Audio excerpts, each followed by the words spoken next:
Picture this, a Coles car park in Penrith, Western Sydney, circa 2025. Amid the sea of Toyota Hiluxes and Holden Commodores, rest their souls, there's a new kid on the block. It's not a BMW, not a Merc, not even a Hyundai. It's a BYD Celian 6, gleaming under the harsh fluorescent lights, looking like it's just rolled off a sci-fi movie set. Next to it, a Chery Tiggo 8 Pro Max, with more chrome than a Kingswood at a Summonets show. And over there, an MG ZS, parked so close to a Ford Ranger it's practically flirting. Welcome to the new Australia, where Chinese cars aren't just a curiosity, they're stealing the bloody show. 10 years ago, if you told an Aussie mate you were buying a Chinese car, they'd have laughed you out of the pub, probably while spilling their Victoria Bitter. Chinese cars. They were the punchline to a bad joke about dodgy build quality and resale values lower than a snake's belly. But in 2025, the joke's on the skeptics. Chinese brands like MG, BYD, GWM, LDV, and Chery aren't just creeping into the market. They're kicking the door down, waving 7-year warranties and tech that makes a 2015 Audi look like a Nokia 3310. In 2024 alone, Chinese-made cars accounted for 176,159 sales in Australia, a 13.4% jump from the year before. That's 1 in 6 new cars sold, mate. Not bad for brands that half the country still thinks are named after takeaway joints. So, what's going on? How did we go from, nah mate, I'd rather walk, to Chinese brands like BYD cracking the top 5 sellers in June 2025? It's not just about price, though crikey, that helps. It's about value, tech, and a cultural shift that's got Aussies rethinking what they want from a car. Buckle up, because this is the story of how the dragon roared into Australia's driveways and why the Euro badge snobs are sweating bullets. Let's start with the obvious. Chinese cars are cheap. Not I found a Corolla on Gumtree for $2,000 cheap. But I can't believe this comes with a panoramic sunroof for $40,000 cheap. Take the MG ZS EV, Australia's cheapest electric SUV, at $40,490 drive away. It's a direct shot across the bow of the Hyundai Kona Electric, $54,000, and even the Tesla Model Y, $60,000. Or look at the BYD Dolphin Essential, now starting at $29,990 before on-roads, undercutting a Toyota Corolla Hybrid by thousands. That's the kind of price that makes you check your bank account twice, wondering if you can afford to buy one for the missus too. But it's not just about the sticker price. Chinese brands are piling on features that make European cars look like they're charging you $80,000 for a steering wheel and a prayer. The Chery Tiggo 7 Pro Urban at $39,990 drive away comes with a 12.3-inch touchscreen, wireless Apple CarPlay, a 360-degree camera, and adaptive cruise control. Compare that to a base model Toyota RAV4, which starts at $42,000 and still expects you to wind your own windows. Okay, slight exaggeration, but you get the point.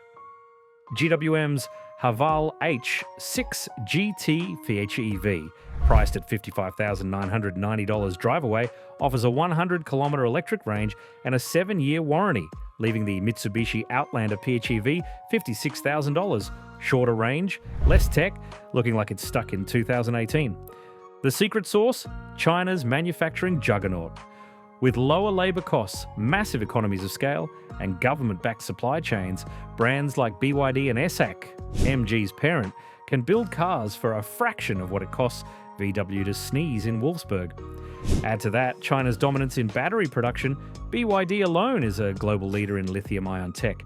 And you've got EVs and PHEVs that don't just compete on price, but on range and efficiency too. The BYD Atto 3, for instance, boasts a 420-kilometre range, WLTP, for $39,990 before on-roads, making it a direct rival to the Kia EV3, $48,990 similar range. And let's not forget warranties. Chinese brands know Aussies are a skeptical bunch, so they're dangling 7-year, unlimited kilometre warranties like a butcher waving a free snag. MG, GWM and Chery all offer them, with BYD close behind at 5 to 7 years. Compare that to Toyota's 5-year warranty or BMW's measly 3 years, and you start to see why the punters are listening. If you think Chinese cars are still rattling tin cans with a cassette player for infotainment, you're in for a shock. These brands have leapfrogged the competition in tech, especially in electric drivetrains and driver aids. Take BYD's Blade battery tech, cobalt-free, safer, and capable of pushing the Han sedan to a 605-kilometre range. That's Tesla Model S territory, but for half the price. Or look at the XPeng G6, a Model Y rival with a 435-kilometre range and Level 2 Plus autonomous driving features starting at $40,990. It's got lane keeping assist, adaptive cruise, and a voice-activated assistant that's probably smarter than your mate Dave after 3 schooners. Infotainment? Chinese cars are serving up screens bigger than your nan's telly. The GWM Haval H6 has a 12.3-inch touchscreen with wireless CarPlay and Android Auto as standard. Chery's Omoda E5 electric SUV packs a dual-screen setup that looks like it was nicked from a Mercedes E-Class, complete with over-the-air updates. Even LDV, better known for workhorse utes, is throwing in 3 60-degree cameras and semi-autonomous parking on its Terran 9 electric ute, due in 2025. Then there's the electric and hybrid game. Chinese brands aren't just catching up, they're setting the pace. BYD's Shark 6 PHEV ute, priced at $57,900 plus on roads, offers 100 kilometres of electric range and a total range of over 800 kilometres, putting it head-to-head with the Ford Ranger PHEV, $71,990. GWM's Canon Alpha PHEV ute matches it with 385 kilowatts and 1,000 newton meters, numbers that make a V8 Commodore blush. And don't sleep on Chery's upcoming plug-in diesel ute, set to challenge both in 2026. The kicker? These cars aren't just tech-heavy, they're safe. NCAP ratings for Chinese models have skyrocketed. The BYD Atto 3, MG S5 EV, and Chery Motor 5 all scored 5 stars in recent tests, matching or beating rivals like the Kia EV3 and Tesla Model 3. Gone are the days when made in China meant a death trap. These cars are built to pass Australia's strict safety standards, and they're doing it with style. Aussie car buyers have always had a soft spot for badges. A BMW badge was a ticket to the golf club. A Toyota badge was a promise you'd never break down in the outback. But something's changing. In 2025, the average Aussie punter isn't dreaming of a $100,000 Audi Q5. They're eyeing a $46,990 Chery Tiggo 8 Pro Max with 7 seats, AWD, and more tech than a SpaceX control room. Why? Because the cost of living crisis is biting harder than a blue heeler, and nobody's got time for $80,000 cars with $5,000 service bills. This shift isn't just about money, it's about priorities. Aussies want value, reliability, and features that make their daily grind easier. Chinese brands get this. They're not trying to sell you a lifestyle. They're selling you a bloody good car for the price of a second-hand Camry. MG's sales prove it. 50,592 cars sold in 2024, making it the 7th best-selling brand in Australia, ahead of Nissan and Subaru. GWM wasn't far behind, with 36,397 sales in 2023, driven by the Haval Jolion and Tank 300. Even BYD, a relative newbie, moved 12,438 units in 2023, a 488.6% jump from the year before. Social media sentiment backs this up. On X, owners are raving about their BYD Atto 3s and MG ZSs, praising the tech and low running costs. Sure, there's the occasional whinge about resale value or a dodgy door handle, but the tide is turning. One punter on X called their GWM Haval H6 the best $40,000 I've ever spent, screw paying double for a Mazda CX-5. Another boasted their BYD Dolphin makes my mate's golf look like a horse and cart. The Euro brands? They're starting to look like the Emperor with no clothes. A base model VW Tiggan starts at $43,990 and comes with a 1.4-litre engine and a 5-year warranty. Compare that to the Chery Tiggo 7 Pro, which for $39,990 gives you a 1.6-litre turbo, a bigger screen, and a 7-year warranty. Suddenly, that VW badge doesn't seem worth the extra $4,000. And don't get me started on BMW's $1,200 oil changes or Mercedes, you'll need to remortgage your house spare parts. China's rise in the auto world isn't just an Aussie phenomenon, it's a global takeover. In 2023, China overtook Japan as the world's largest car exporter, shipping 4.9 million vehicles worldwide. Brands like BYD and SAIC are riding a wave of government subsidies, cheap labour, and a supply chain that's tighter than a Sydney landlord's wallet. China's also the global hub for EV battery production, with companies like KTL and BYD controlling over 50% of the market. Politically, China's playing the long game. The Belt and Road Initiative has opened markets, while heavy investment in R&D, $30 billion annually for EVs alone, has turned Chinese brands into tech powerhouses. Add to that a domestic market of 1.4 billion people, and you've got the scale to build cars cheaper and faster than anyone else. Australia's a perfect target. Our emission standards and ANCAP requirements align with Europe's, so a car that sells here can sell globally. Plus, we love our utes and SUVs, and Chinese brands are delivering them in spades.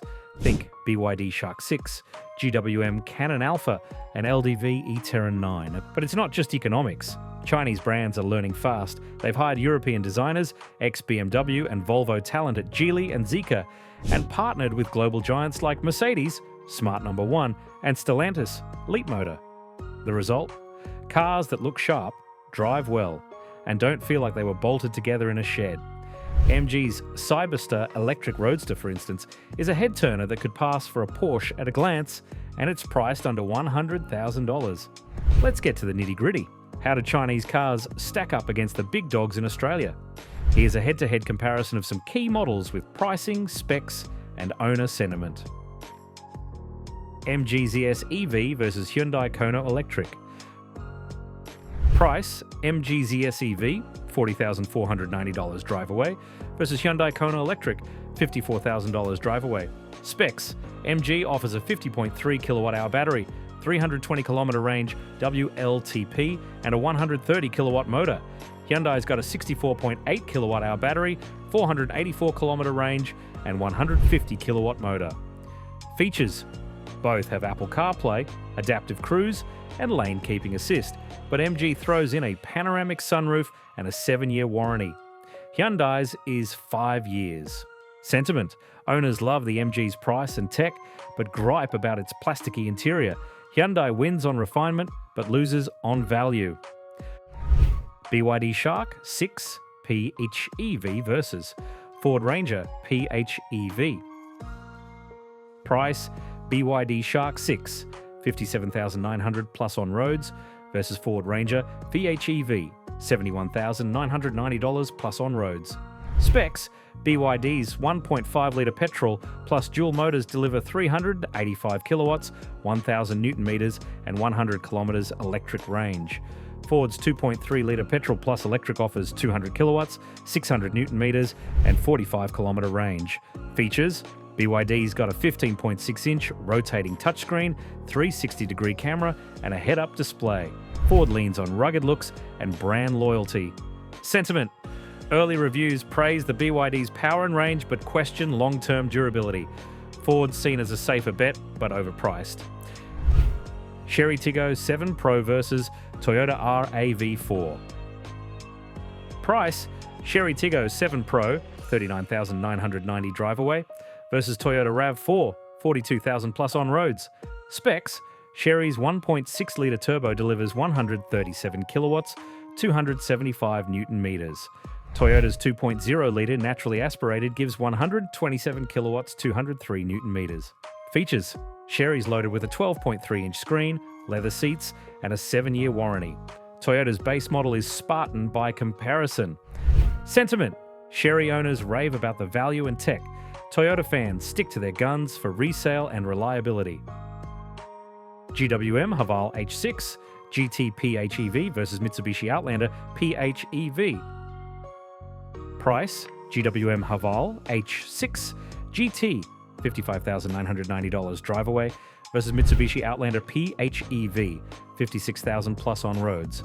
Specs: GWM's 1.5-litre hybrid delivers 300 kilowatts and 100 kilometer electric range. Mitsubishi's 2.4-litre hybrid offers 185 kilowatts and 84 kilometer range. Features: GWM's got a bigger screen, more power, and a 7-year warranty. Mitsubishi leans on AWD and brand familiarity. Sentiment, GWM's a hit for tech and performance. Mitsubishi's seen as reliable but dated. The pattern's clear. Chinese brands are undercutting the competition while matching or exceeding them on features and safety. But the big question remains, can you trust them? Let's not sugarcoat it. Chinese cars have a reputation problem. A decade ago, early models like the Chery J1 and Geely MK were about as reliable as a politician's promise. Build quality was shoddy, parts were scarce, and resale values tanked faster than a reality TV star's career. But that was then. Today's Chinese cars are a different beast, and brands are working overtime to prove it. Build quality has improved dramatically. The BYD Atto 3, for instance, feels as solid as a Hyundai Kona, with tight panel gaps and a quiet cabin. Chery's Tiggo 8 Pro Max has been praised for its premium interior with soft touch materials that rival Honda's CR-V. Even LDV's T60 Ute, once a budget also ran, now holds its own against the Toyota Hilux in towing and payload. Parts and servicing? Getting better. MG and GWM have expanded their dealer networks to over 100 locations each, with BYD and Chery not far behind. Spare parts are more available, though some owners on X report delays for niche components. Resale values are still a sore point. Chinese cars lose value faster than Japanese or Korean models, but the gap is narrowing as consumer confidence grows. The real game changer is customer loyalty. Owners are sticking with Chinese brands, not just for the price, but for the experience. A 2025 drive.com.au survey found 85% of BYD owners would buy another, citing low running costs and reliable tech. MG's 7-year warranty and cheap servicing, $200 to $300 per year, have turned skeptics into evangelists. One ex-user summed it up. My MG ZS has done 50,000 kilometers without a hiccup. Tell me again why I need a $60,000 Mazda. So, where's this all heading? By 2030, Chinese brands like BYD and MG have their sights set on toppling Toyota from its perch as Australia's top-selling brand. Ambitious? Sure. Impossible? Not anymore. With 20 Chinese brands expected in Australia by the end of 2025, making up 30% of the market, the momentum is undeniable. Models like the BYD Ceylon 7, GWM's Aura hatch, and Chery's upcoming diesel PHEV Ute are set to keep the pressure on. But there's a storm brewing. Established brands aren't going down without a fight. Toyota's planning a hybrid and EV blitz with a RAV4 EV and Hilux PHEV on the horizon.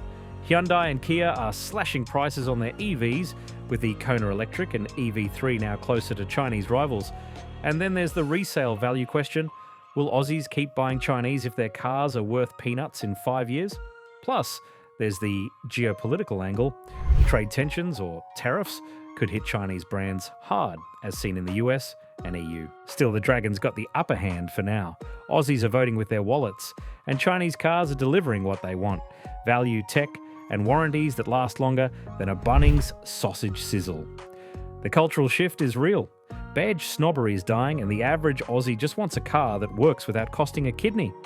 If Chinese brands keep improving build quality and after-sales, they could dominate by 2040, as some predict. But let's end on a quintessentially Aussie note. The next time you're stuck in traffic on the M4 staring at the arse end of a BYD Shark 6, spare a thought for the Euro brands crying into their schnitzel. The Dragon's here, and it's not just roaring, it's parking in your driveway, and it's brought a 7-year warranty to the Barbie.